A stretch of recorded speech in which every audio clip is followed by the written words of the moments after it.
Hello दोस्तों, आप सभी का स्वागत है एनीमे की इस दुनिया में। तो इस एपिसोड के स्टार्टिंग में हम एरविन, लीना और लुइस को बात करते हुए देखते हैं, जहां पर एरविन उनसे वेल की मिस्ट्रेस बनने के बारे में पूछता है, जिस पर ये दोनों बताती हैं कि ऑपरेशन सिडक्शन काफी सही चल रहा है, लेकिन अब हम उसे समर ब्रेक के बाद में कंटिन्यू करेंगे क्योंकि तब हम घर पर होंगे और एलिस भी वहाँ पर नहीं होगी। मगर तभी वहाँ दरवाजा खोलकर एलिस अंदर आती है, जिसे देखकर इन तीनों के तो तोते उड़ जाते हैं। दरअसल एलिस यहाँ पर वेल से बात करने के लिए आई थी, जिस पर एडमिन कहता है कि आप थोड़ी सी लेट हो गई हैं क्योंकि वेल अभी अभी किंग से मिलने के लिए गया है। यह सुनकर एलिस थोड़ी सी उदास हो जाती है। तो वहीं दूसरी तरफ किंग वेल और मास्टर से एक और ड्रैगन को खत्म करने के लिए कह रहे थे, जिसे सुनकर पहले तो वेल चौंक जाता है, लेकिन फिर बाद में उसे इस पर हामी भरनी पड़ती है। इसके बाद एक सोल्जर उन्हें इन्फॉर्मेशन देता है कि जहाँ पर ड्रैगन ने कब्जा करके रखा है वहाँ पर हम फार्मिंग करके नेशन की फूड सप्लाई को ठीक कर सकते हैं और सिर्फ मैजिशियन ही है जो उस ड्रैगन के सामने टिक पाएंगे। जिसे सुनकर वेल सोचता है कि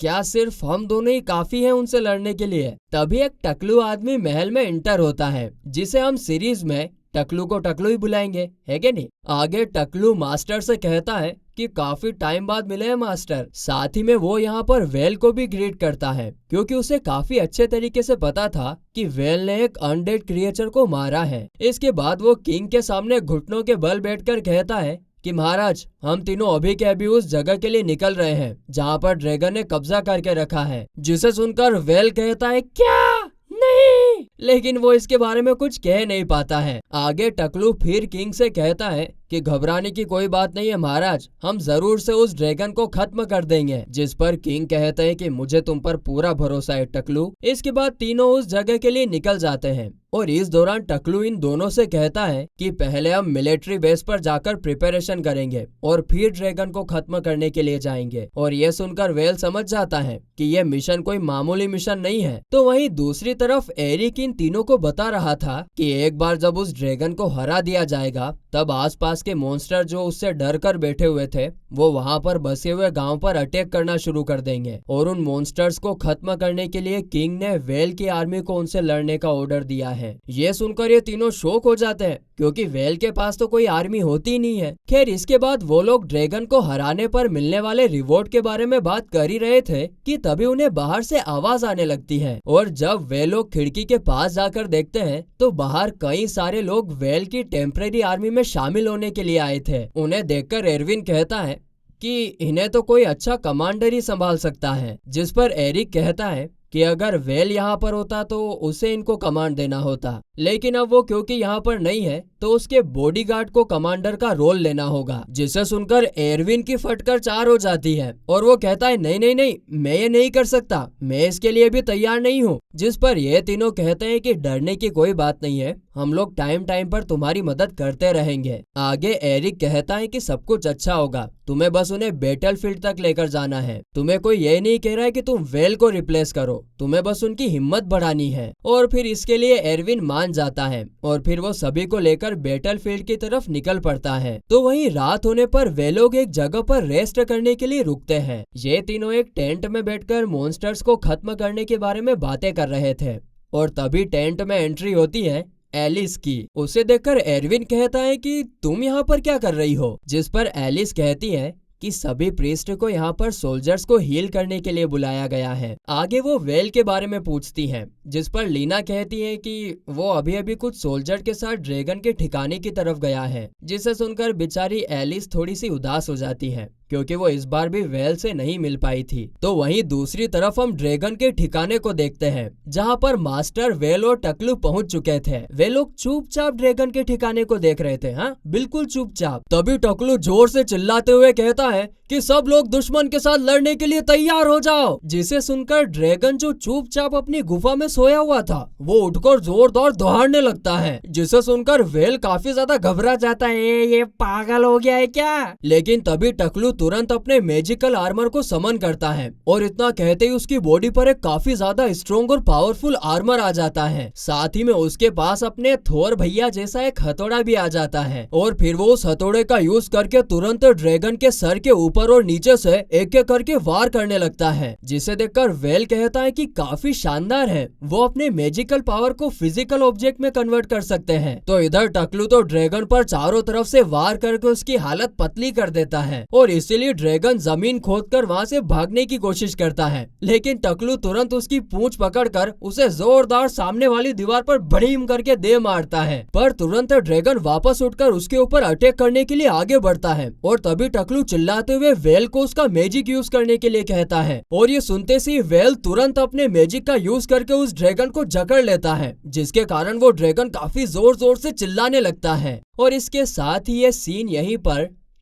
कट होता है। दूसरी तरफ हम एलिस, लीना, लुइस और एरविन को एक साथ ब्रेकफास्ट करते हुए देखते हैं। वो लोग वहाँ पर वेल की बनाई हुई मीसा सूप की डिश पी रहे थे। वो पीकर एलिस को वो डिश काफी ज्यादा टेस्टी लगती है और अब वे लोग हल्की फुल्की बातें कर ही रहे थे कि तभी एक सोल्जर आकर उन्हें बताता है कि वेल और उसकी आर्मी ने ड्रैगन को खत्म कर दिया है और यह सुनकर तो ये चारों काफी ज्यादा खुश हो जाते हैं। इस तरफ मास्टर के कहने पर वेल ड्रैगन के बॉडी पार्ट्स को अपने मैजिकल बैग में कलेक्ट कर लेता है। वो मास्टर से कहता है कि मुझे तो लगा था कि इस मिशन के लिए कोई भी रिवॉर्ड नहीं मिलने वाला था, जिस पर मास्टर कहता है कि तुमने सही सुना था, लेकिन तुम इस ड्रैगन के बॉडी पार्ट्स को बाहर बेचकर काफी अच्छी खासी रकम हासिल कर सकते हो। लेकिन तभी टकलू वेल से कहता है, बेटा अभी असली खतरा खत्म हुआ नहीं है, वो तो आना बाकी है अभी। टकलू यहाँ पर उन सारे मॉन्स्टर्स के बारे में बात कर रहा था जो अभी तक ड्रैगन के डर की वजह से बाहर नहीं निकले थे और उनकी तादाद लाखों में भी हो सकती है। तभी सीन कट होता है और हमें रेस्क्यू कैंप दिखाया जाता है, जहाँ पर एलिस के साथ साथ बाकी सारे प्रीस्ट भी घायल सोल्जर्स को हील कर रहे थे। तभी एक सोल्जर एक दूसरे घायल सोल्जर को अंदर लेकर आता है। वो कहता है कि हमने इतनी ज्यादा तादाद में मॉन्स्टर्स कभी नहीं देखे हैं, हम अभी तक टिक पाए ना तो सिर्फ और सिर्फ उन 3 मैजिशियन की वजह से। ये सुनकर एलिस समझ जाती है कि वो लोग एरविन, लीना और लुइस की बात कर रहे थे। तो वहीं और ऐसे ही हीलिंग मैजिक का यूज करते करते पूरी रात निकल जाती है और मॉर्निंग में एलिस की मैजिक पावर भी खत्म होने लगती है। तभी जो रिंग वेल ने उसे गिफ्ट के तौर पर दी थी वो चमकने लगती है और उसके कारण एलिस की मैजिक पावर वापस से बढ़ जाती है और फिर वो वापस से सोल्जर्स को ठीक करना कंटिन्यू रखती है। तो वहीं अगली रात जब थक हार कर एलिस बाहर बैठी हुई थी, तभी एक सोल्जर आकर एलिस से कहता है कि हमने आपकी और वेल की एंगेजमेंट के बारे में सुना है, सब लोग आप ही के बारे में बात कर रहे हैं। वेल काफी ज्यादा स्ट्रॉन्ग है, जब से हम लोगों ने लड़ना शुरू किया है वो तो रुकने का नाम ही नहीं ले रहा है, बल्कि उसे देखकर तो कई सारे सोल्जर्स को मॉन्स्टर के साथ लड़ने की हिम्मत मिली है। वो काफी ज्यादा स्ट्रॉन्ग इंसान है। जिसे सुनकर एलिस को काफी ज्यादा अच्छा लगता है। अब अपने होने वाले पति की तारीफ सुनेगी तो अच्छा तो लगेगा ना। जिसके बाद अगले दिन मॉर्निंग में एक सोल्जर आकर सभी को इन्फॉर्म करता है कि वो लोग जीत चुके हैं, सारे मॉन्स्टर्स को मार दिया गया है। जिसे सुनकर सब लोग चैन की सांस लेते हैं। मगर तभी एक सोल्जर आकर रेस्क्यू टीम को बुलाता है क्योंकि वेल को चोट आई होती है। यह सुनते से एलिस की तो दुनिया हिल जाती है। वो आओ देखती न ताओ और भागते हुए वेल के पास चली जाती है, लेकिन वेल को खाली हल्की फुल्की चोट आई होती है। अरे रे रे रे। तो वहीं उसे देखकर बिना कुछ कहे एलिस थकान के मारे वहीं पर बेहोश हो जाती है। बाद में जब उसे होश आता है तो वेल उसकी साइड में बैठा हुआ था और वो उसकी तारीफ करते हुए कहता है कि जब मैं फ्रंट लाइन पर लगा हुआ था तब मैंने सोल्जर को कहते हुए सुना था कि तुम रेस्क्यू टीम के साथ यहाँ पर कई सारे इंजर्ड सोल्जर्स को हील कर रही हो, जो सुनकर मुझे काफी ज्यादा अच्छा लगा। इसके बाद जब वो एलिस के लिए पानी लेने के लिए जा ही रहा था कि तभी एलिस उसे रोककर कहती है कि मुझे भी एक सोल्जर ने बताया कि आप कितनी बहादुरी के साथ फ्रंट लाइन पर लड़ रहे थे, उनके लिए आप किसी हीरो से कम नहीं हो। तभी वहाँ पर वो टकलू भागते हुए आता है और एलिस को भतीजी कहकर पुकारता है, यानी कि वो टकलू उसका अंकल है। और यह सुनकर वेल के तोते उड़ जाते हैं। तो वहीं अगले सीन में जब सारे लोग वापस घर जाने की तैयारी कर रहे थे, तभी एलिस वेल से बात करने के लिए आती है क्योंकि उसे लग रहा था कि वेल लुइस और लीना के साथ इंगेज है, क्योंकि वो लोग एक साथ रहते हैं। लेकिन उसे इससे कोई प्रॉब्लम नहीं होती है, क्योंकि इस टाइम में शादी के बाद मिस्ट्रेस रखना ये एक कॉमन बात होती है। जिसे सुनकर लुइस और लीना वेल की मिस्ट्रेस बनने की रिक्वेस्ट करती है और इस पर एलिस को भी कोई प्रॉब्लम नहीं होती है और इसीलिए वो भी हाँ कर देता है। और इस तरह ये दोनों भी अब वेल की सेकेंड और थर्ड वाइफ बन गई थी। यहाँ तो एक नहीं मिल रही है और देखो इसको 3-3 मिल गई है। वाह भगवान वाह, क्या बात है। खैर इसी हमारे साथ नाइंसाफी के साथ ये एपिसोड यहीं पर खत्म होता है।